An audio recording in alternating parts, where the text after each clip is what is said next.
শুভ দুপুর বন্ধুরা, তোমরা সবাই কেমন আছো? আশা করছি ভালো আছো। আমিও ভালো আছি।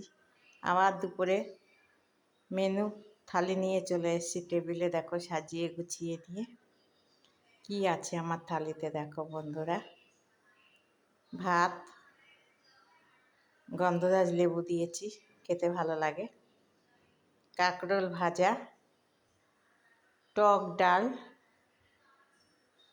মাংস কষা, টমেটোর চাটনি, শসা, জল জল তো দিতেই হবে। এটাই আজকে মেনু দুপুরকার। কেমন হয়েছে বন্ধুরা জানিও। আজকে ও দিয়ে থাকলো, আবার কালকে দেখা হচ্ছে। টাটা।